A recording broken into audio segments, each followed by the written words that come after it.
Voilà. Alors, puisque c'était à la demande générale, on va traiter l'exercice 11. Alors, je vous lis l'énoncé. Hein.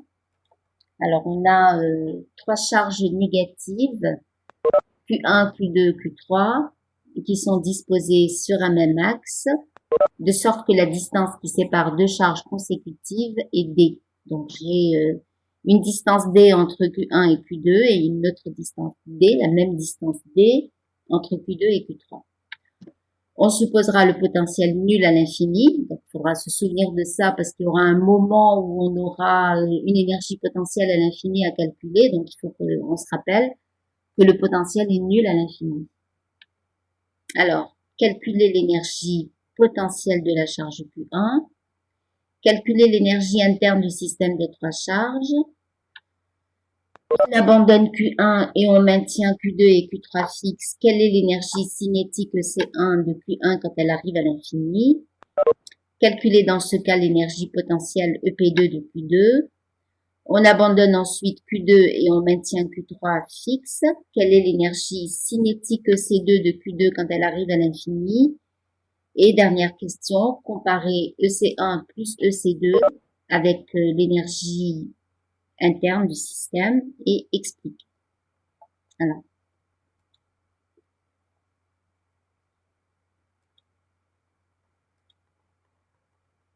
voilà donc mes 3 charges.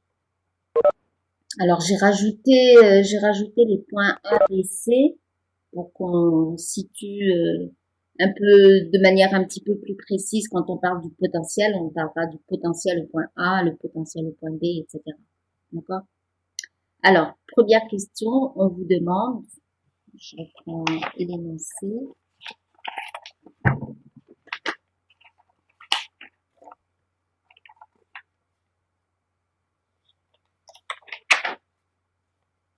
Première question, on cherche l'énergie potentielle de la charge Q1. Alors, la charge Q1, elle se trouve au point A. Alors, le point A, il est à proximité des charges Q2 et Q3, d'accord? Donc, indépendamment de ce qu'on met au point A, même s'il n'y avait pas la charge Q1, eh bien, parce qu'il y a les deux charges Q2 et Q3, au point A, à l'endroit où se trouve Q1, mais même s'il n'y avait pas Q1, il y a un potentiel qui est créé par les deux charges Q2 et Q3. C'est-à-dire qu'on va dire que le potentiel au point A, eh bien, ça sera le potentiel créé par la charge Q2, c'est-à-dire K Q2 sur D, plus, on applique le principe de superposition, plus le potentiel créé par Q3 au point A, c'est-à-dire K Q3 sur la distance qui est 2 fois 2. D'accord? Donc, l'énergie potentielle, une fois que au point A, vous mettez une charge, eh bien cette charge, puisqu'elle est dans un potentiel électrique, elle va avoir une énergie potentielle électrique. Donc cette énergie potentielle, vous avez vu en cours que l'énergie potentielle, c'est le produit de la charge par le potentiel. Et comme le potentiel, eh bien, c'est la somme du potentiel de la charge Q2 plus le potentiel de la charge Q3, eh bien, l'énergie potentielle, ça sera Q1 multiplié par V2, donc vous avez ce terme-là, plus Q1 multiplié par V3, donc vous avez ce terme-là. Voilà l'énergie potentielle de la charge Q1. L'énergie potentielle de la charge Q1, elle existe parce que la charge Q1 se trouve au point A et que au point A, vous avez un potentiel qui est donné par les deux autres charges. C'est clair?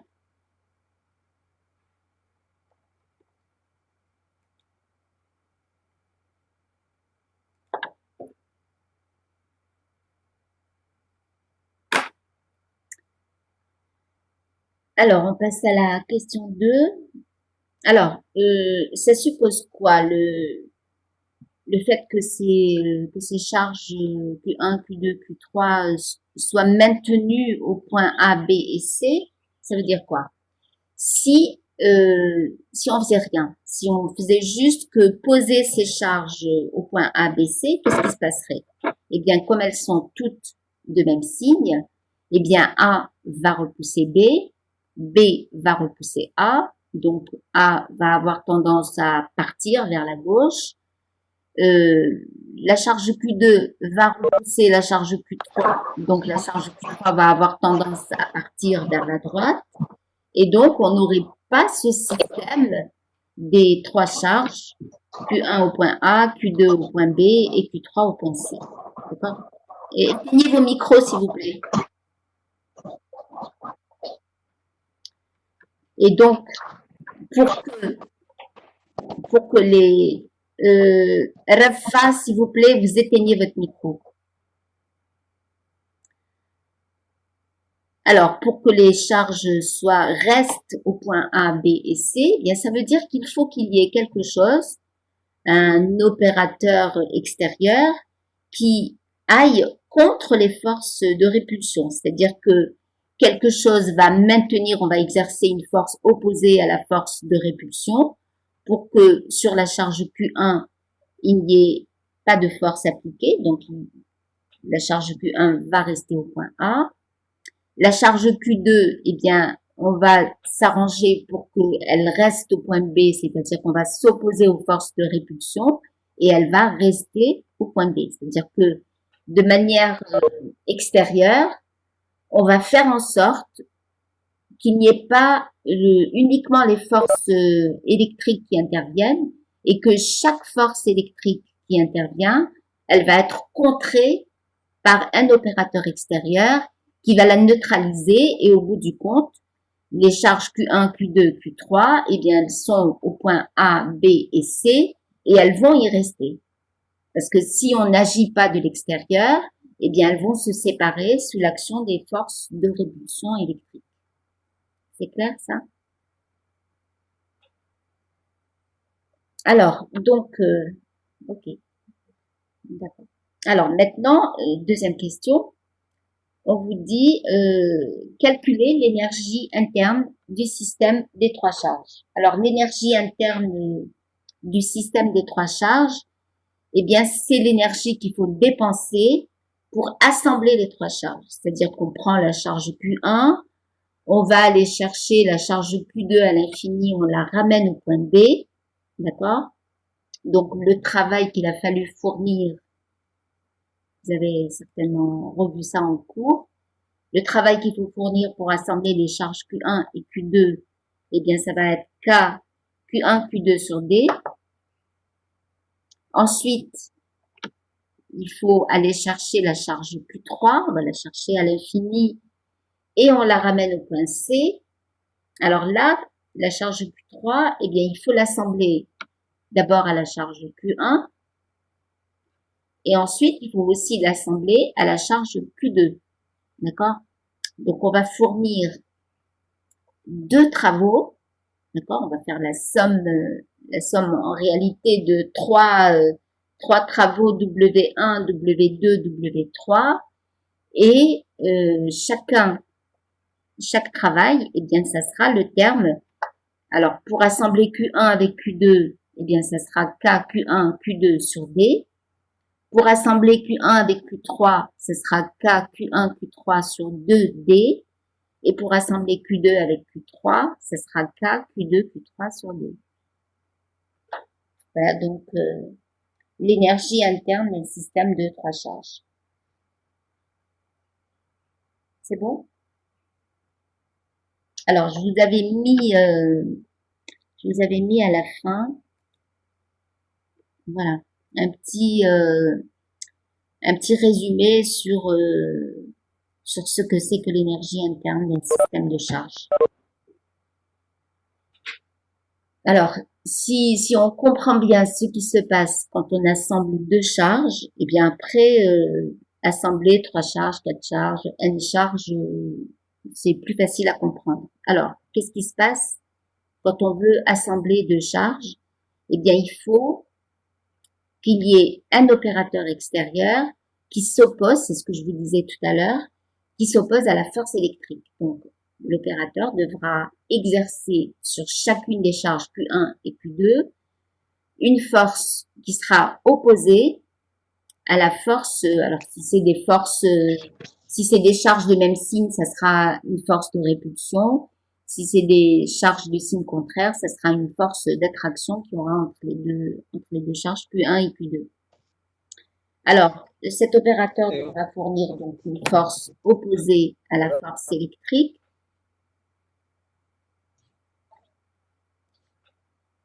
Alors, pour amener l'une des charges, vous avez dit qu'on prend une charge Q1 et on va chercher la charge Q2 à l'infini.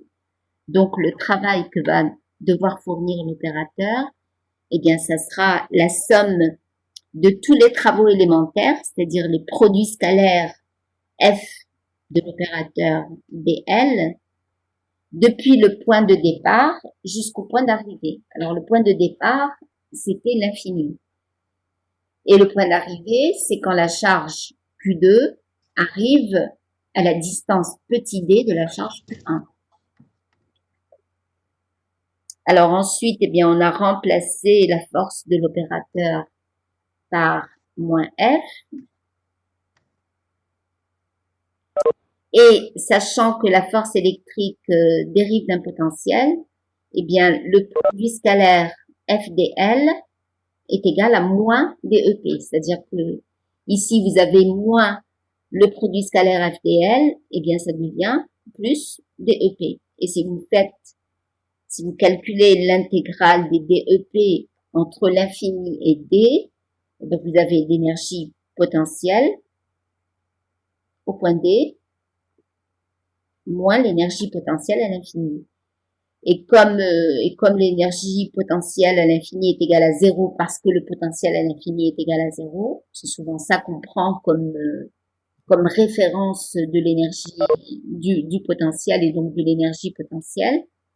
Donc vous avez le travail que doit fournir l'opérateur pour amener la charge Q2 à la distance petit d de la charge Q1, eh bien c'est l'équivalent de l'énergie potentielle électrique de la charge Q1. D'accord? Alors, donc cette énergie, c'est soit l'énergie, alors on aurait pu faire l'opération inverse, c'est-à-dire prendre la charge Q2 et aller chercher la charge Q1. Mais Tchkan, vous éteignez votre micro.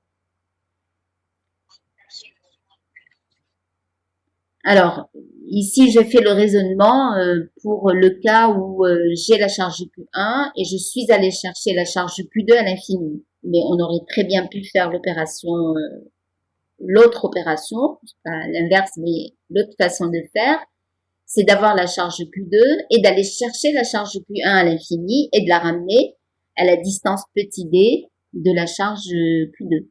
Alors, dans les deux cas, eh bien, le travail de l'opérateur, ça sera K, Q1, Q2 sur D, parce que dans le premier cas, eh bien, on cherche l'énergie potentielle de la charge Q2 dans le potentiel de Q1, c'est-à-dire Q2 multiplié par K, Q1 sur D, donc ça donne ce résultat, d'accord? Dans l'autre cas, si on avait la charge Q2 et qu'on est allé chercher la charge Q1, ça sera l'énergie potentielle de la charge Q1, donc Q1, multiplié par le potentiel que crée la charge Q2, c'est-à-dire K, Q2 sur D, c'est-à-dire encore une fois le même résultat. Alors, on appelle ça, ce travail de l'opérateur, c'est ce qu'on appelle l'énergie interne du système des deux charges. Donc, on fait le produit des charges multiplié par K divisé par la distance qu'il y a entre les deux charges. Alors, si vous voyez bien que j'ai le produit des charges, je n'ai pas le produit des modules des charges, mais le produit des mesures algébriques des charges, eh bien, ça veut dire que cette énergie, elle peut être aussi bien positive que négative. Alors, elle sera positive si le produit est positif. Alors, l'énergie positive, eh bien, c'est une énergie qu'on peut récupérer. D'accord? Alors, c'est l'énergie récupérées sous forme d'énergie cinétique quand les charges s'éloignent l'une de l'autre, quand on les laisse s'éloigner l'une de l'autre, c'est-à-dire quand on libère les charges, qu'il n'y a plus l'opérateur qui est là pour maintenir les deux charges à la distance petit d l'une de l'autre, et bien dès que vous les lâchez, eh bien elles vont partir sous l'action des forces de répulsion, et cette énergie qui était stockée dans le système, elle s'est transformée en énergie cinétique. Alors, si les charges sont de signe contraire, eh bien cette énergie interne est négative.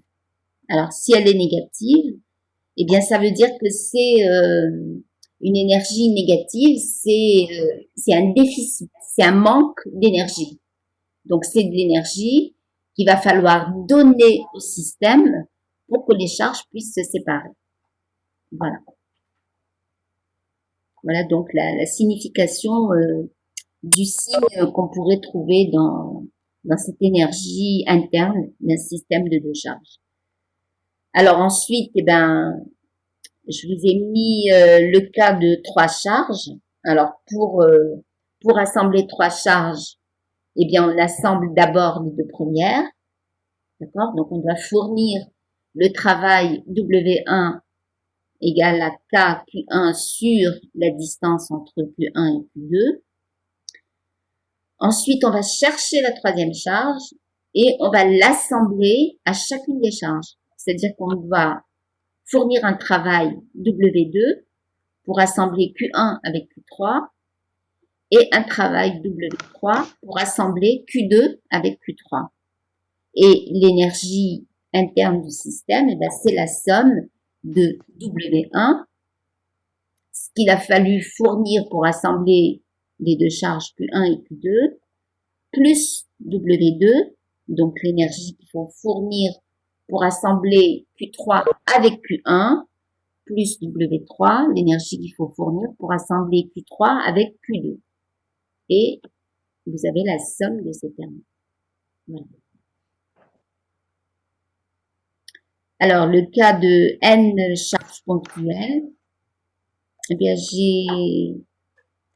j'ai fait ça pour un nombre n quelconque, donc U, c'est 1/2 de la somme pour i allant de 1 à n, d'accord? Donc ici, pour nous, c'était de 1 à 3, dans l'exemple qu'on vient de faire. Somme des j différents de i, évidemment, on ne va pas assembler une charge avec elle-même, on assemble une charge avec chacune des autres, d'accord? Donc on a k, i, q, j, divisé par la distance entre les charges QI et QJ. Alors, l'explication du terme 1/2, c'est parce que on assemble, c'est l'énergie qu'il faut pour assembler toutes les charges, tous les couples de charges, si vous voulez. Quand on a assemblé les charges Q1, Q2, Q3, eh ben on a compté une seule fois, l'énergie qu'il faut pour assembler Q1 et Q2. On n'a pas compté l'énergie qu'il faut pour assembler Q2 et Q1. C'est-à-dire que le terme Q1, Q2 sur R12, il est le même que KQ2, Q1 sur R21. Donc, on ne va pas le compter deux fois, on le compte une seule fois. Voilà d'où vient le terme 1/2. C'est bon? Alors, on remonte à notre exercice.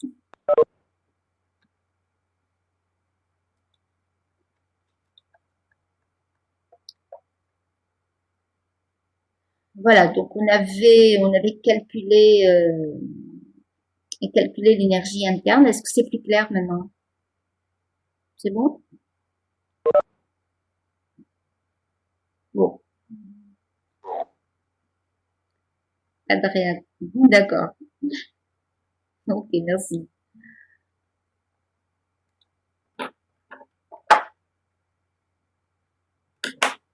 Alors, on y va pour la question suivante. On libère, alors on abandonne, on dit qu'on abandonne le Q1 et on maintient Q2 et Q3 fixes et on cherche l'énergie cinétique que la charge Q1 va avoir quand elle arrive à l'infini. Alors, quand on vous dit qu'on abandonne Q1, ça veut dire qu'on la libère, on la laisse partir. D'accord? Si l'opérateur lâche la charge Q1, qu'est-ce qui va lui arriver? Eh bien, les charges Q2 et Q3, alors toutes les charges sont du même signe. Donc la charge Q2 va la repousser vers la gauche. La charge Q3 va également la repousser vers la gauche et elle va avoir tendance à partir sur la gauche jusqu'à ce qu'elle arrive à une distance infinie. D'accord? Donc, elle va être soumise à une force de répulsion de la part des deux autres charges. Et la force de répulsion, c'est une force électrique. La force électrique est une force qui dérive d'un potentiel. Alors, vous avez vu à la fin du premier semestre, vous avez fait un petit peu d'énergie. Vous avez vu que quand une force dérive d'un potentiel, eh bien, son énergie totale se conserve. Donc, ce qu'on va écrire, ça va être la conservation de l'énergie totale de la charge Q1. Donc, elle est partie du point A, c'est ça son état initial, et elle va aller à l'infini, donc son état final, ça va être de se trouver à l'infini. Donc, on écrit que son énergie totale, donc la somme de son énergie potentielle et de son énergie cinétique au point A, va être égale à son énergie totale quand elle arrive à l'infini. D'accord? Puisque la force électrique est une force conservative, donc l'énergie totale se conserve. C'est bon? On va peut-être fermer ça. Alors, je regarde chacun des termes de cette équation. Eh bien, l'énergie potentielle au point A, eh ben, c'est l'énergie que j'ai calculée tout à l'heure. D'accord? C'est l'énergie que j'ai calculée dans la première question.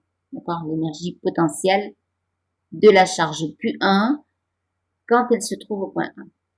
Son énergie cinétique au point A, eh bien, c'est 0 parce qu'on a juste lâché la charge et on l'a laissé partir. C'est bon? Voilà.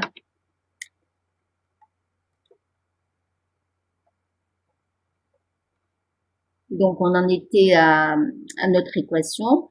L'énergie potentielle au point A, c'est l'énergie qu'on a calculée dans la première question. L'énergie cinétique au point A, eh bien, c'est 0 parce qu'on a juste lâché la charge Q1, on l'a laissé partir. Alors, elle est partie avec une vitesse nulle, mais elle est partie parce qu'elle est soumise à une force de répulsion, d'accord? S'il n'y avait aucune force et que vous la lâchez avec une vitesse nulle, eh ben, il lui arrive rien, d'accord? Vitesse nulle, force nulle, elle reste là. Sauf que, dès que vous la libérez, c'est-à-dire dès que l'opérateur arrête d'exercer une force opposée à la force électrique, eh ben, dès que l'opérateur lâche la charge Q1, eh bien, elle va être soumise uniquement à la force de répulsion électrique exercée par Q2 et Q3, et elle va, même si elle part avec une vitesse nulle, étant soumise à une force vers la gauche, elle va partir vers la gauche. Enfin, elle va être accélérée vers la gauche et elle va partir. Alors, dans notre équation, ben, on regarde les autres termes. L'énergie potentielle de la charge Q1 à l'infini, eh bien, c'est 0 parce que dans l'énoncé, on vous a dit que à l'infini, le potentiel est nul. On supposera, c'est au début de l'énoncé, on supposera le potentiel nul à l'infini. Donc, ça veut dire que l'énergie potentielle de la charge Q1, quand elle arrive à l'infini, donc quand elle arrive à un potentiel qui est nul, eh bien, son énergie potentielle sera nulle. Alors, qu'est-ce qui me reste dans mon équation? Alors, ce qui me reste à mon équation, c'est l'énergie potentielle de la charge Q1 au point A et l'énergie cinétique de la charge Q1 à l'infini. D'accord? Les deux autres termes, eh ben, on vient de voir qu'ils sont nuls. Donc, l'énergie cinétique à l'infini, c'est l'énergie potentielle au point A et l'énergie potentielle au point A, ben, on l'avait déjà calculé. Ça va, c'est clair?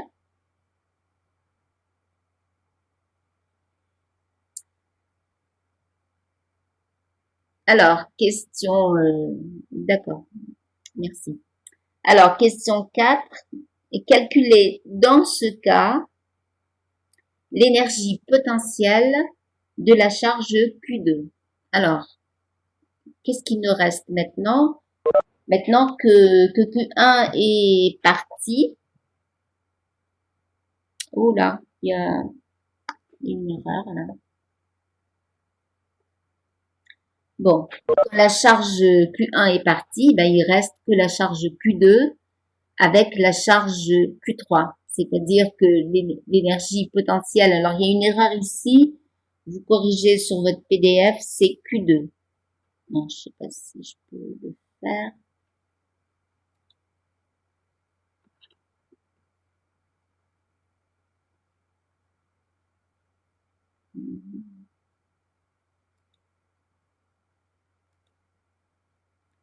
Alors, corriger ça, hein.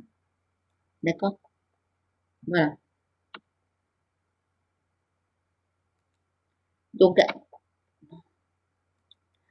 d'accord. Voilà. Alors, à la place de Q1 ici, vous mettez Q2 parce qu'on cherche l'énergie potentielle de la charge Q2. Alors, la charge Q2, eh bien, elle est due à quoi? L'énergie potentielle de la charge Q2 est due à quoi?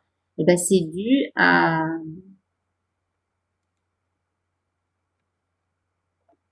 Bon, je pense que je peux récupérer. D'accord. Alors, ça va être la charge Q2, vous allez corriger, j'espère, multiplié par le potentiel au point où se trouve la charge Q2. Alors, la charge Q2, vous imaginez que la charge Q1 est déjà partie à l'infini et que je n'ai que la charge Q2 avec la charge Q3. Et je cherche l'énergie potentielle de la charge Q2 une fois que j'ai enlevé Q1. Donc, il y a juste Q2 et Q3. Alors, le potentiel au point B, eh bien, cette fois, c'est le potentiel qui est créé par la charge Q3. Donc, ce sera K Q3 sur D. Et l'énergie potentielle de la charge Q2, eh bien, ça sera Q2 multiplié par le potentiel au point B, c'est-à-dire Q2 multiplié par K Q3 sur D. Alors, je redescends. Voilà. Donc, V3, c'est K Q3 sur D.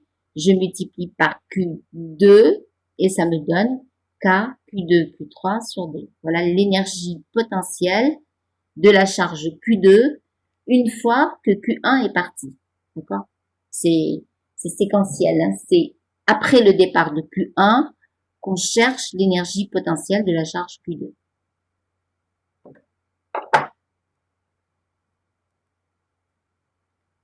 Alors, je note que je dois corriger ça sur le PDF que je vous enverrai. D'accord. Bon, alors, on passe à la question suivante. Alors, maintenant, ben, on abandonne la charge Q2 et on maintient Q3 fixe. C'est-à-dire que l'opérateur qui était là pour empêcher la charge Q3 de repousser la charge Q2, eh bien, il va lâcher la charge et la laisser partir. D'accord? Donc, la charge Q2 qui est soumise à une force de répulsion exercée par la charge Q3 va partir elle aussi à l'infini. D'accord? Et comme la force électrique qui a fait qu'elle est partie, donc on l'a lâchée sans vitesse initiale, mais comme elle est soumise à une force de répulsion vers la gauche, eh bien, elle va être accélérée et elle va partir vers la gauche jusqu'à ce qu'elle arrive à l'infini. Alors, on écrit encore une fois que l'énergie totale de la charge Q2 est constante, puisque la force qui agit sur Q2, c'est une force électrique et que la force électrique est une force conservative. Donc, énergie totale au point B, donc énergie totale initiale, si vous voulez, c'est quand elle est au point B, égale à l'énergie totale finale, c'est quand elle arrive à sa position finale qui est l'infini. Donc, énergie potentielle au point B plus énergie cinétique au point B égale à l'énergie potentielle plus l'énergie cinétique à l'infini. Et, on va regarder les termes un par un. L'énergie potentielle de la charge Q2 au point B, c'est l'énergie potentielle qu'on vient de calculer dans la question 4. D'accord? Donc, c'était KQ2, Q3 sur D. L'énergie cinétique de la charge Q2 au point B, eh bien, on l'a juste libérée, on l'a pas poussée, on l'a pas projetée, on l'a juste lâchée. Donc, elle est partie avec une vitesse nulle. C'est ça sa situation initiale. Donc, l'énergie cinétique de la charge Q2 au point B, c'est 0. Alors, on continue à regarder les termes de notre équation. On passe au second membre. L'énergie potentielle de la charge Q2, quand elle arrive à l'infini, c'est 0, parce qu'on vous a précisé que le potentiel était nul à l'infini. Et l'énergie cinétique de Q2 à l'infini, c'est ça qu'on est en train de chercher, d'accord?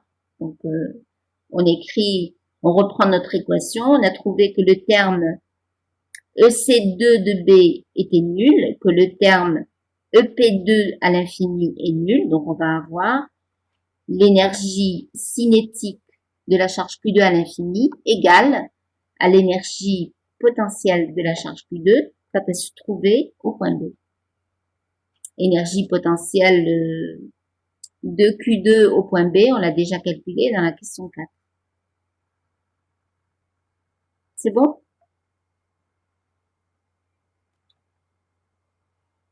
Alors, d'accord. Alors, on fait la somme maintenant, question 6. Alors, on fait la somme EC1 plus EC2 à l'infini et on compare avec ce qu'on avait trouvé pour l'énergie interne du système. Alors, il se trouve que quand on fait la somme de EC1 plus EC2, on avait EC1 à l'infini, il me semble que c'était 45, 10 moins 6, voilà. Je regarde votre question juste après. Hein. EC1 à l'infini, on avait trouvé que c'était 45, 10 moins 6. D'accord? EC2 à l'infini, on vient de trouver que c'est 27. Et la somme, je reviens, donc on trouve 72, 10 moins 6. Je reviens à la valeur qu'on avait trouvée pour l'énergie interne du système. On avait trouvé exactement la même chose. Alors, pourquoi? Eh bien, ça vient directement de la définition de l'énergie interne. C'est l'énergie qui est stockée dans le système quand vous assemblez des charges, que vous les maintenez à proximité les unes des autres, mais dès que vous les libérez, eh bien, cette énergie, elle est libérée sous forme d'énergie cinétique quand les charges vont s'éloigner les unes des autres. Voilà l'explication. Alors, quelqu'un m'avait posé une question. Alors, pourquoi, c'est Oussama Berlul qui demande pourquoi EC2 est égal à 0? Eh bien, c'est parce que, je l'ai expliqué tout à l'heure, on libère, on vous dit, on abandonne Q2 et on maintient Q3 fixe. On abandonne. Ça veut dire qu'on va lâcher. Je vous rappelle que les charges, si vous les... Oui, exactement. Ça veut dire sans vitesse. Alors, si les charges, pour qu'elles restent à la distance petit d, eh ben, il a fallu les maintenir. Il faut qu'un opérateur extérieur les empêche de se repousser. D'accord? Donc, quand on vous dit on libère la charge Q2, ça veut dire que l'opérateur va lâcher la charge Q2 et elle va pouvoir partir sous l'effet de la force de répulsion électrique exercée par Q3. Donc, quand on la lâche, eh ben, on fait que la lâcher, on l'a pas projetée, on lui a pas donné une vitesse initiale, on l'a lâchée sans vitesse initiale, et c'est parce qu'elle est soumise à une force de répulsion qu'elle va être accélérée vers la gauche. Voilà pourquoi est-ce que EC2 est égal à 0? C'est parce que c'est dans l'énoncé. On vous dit on abandonne Q2. On vous a pas dit on projette Q2. Autrement, il aurait fallu qu'on vous donne la vitesse avec laquelle on la projette. J'ai répondu à votre question. D'accord. Ok. Donc voilà. Voilà pour l'exercice 11 et l'énergie interne d'un système de charge. Il me semble on a traité l'exercice 12 et dans l'exercice 12, eh ben, on avait aussi une question relative à l'énergie interne du système des trois charges Q1, Q2 et Q'. C'est bon? Alors, évidemment, l'énergie interne d'un système de, de charge, alors si vous en avez 4 par exemple, ben, vous procédez exactement de la même façon. C'est-à-dire que vous allez prendre la charge Q1, vous l'assemblez à Q2, Q3, Q4. Ensuite, la charge Q2, vous l'avez déjà assemblée à Q1, donc vous refaites pas ce travail. Vous allez l'assembler à Q3 et Q4. Ensuite, la charge Q3, vous l'assemblez à Q4, puisque vous l'avez déjà assemblée à Q1, Q2. D'accord? Et la charge Q4, eh ben, elle est déjà assemblée, vous n'avez pas à recalculer le terme. Ça va? Voilà. Alors,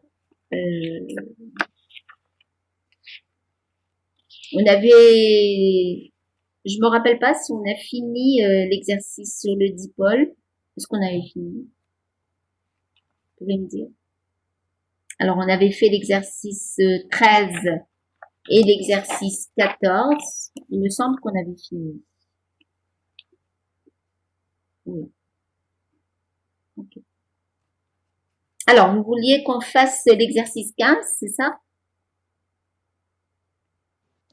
On l'a déjà fait, Madame D'accord. oralement. D'accord. Ok. Alors, on passe à l'exercice 16.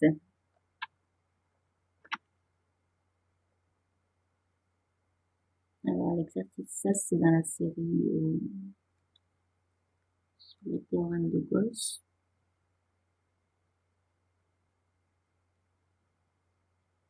Je vais peut-être...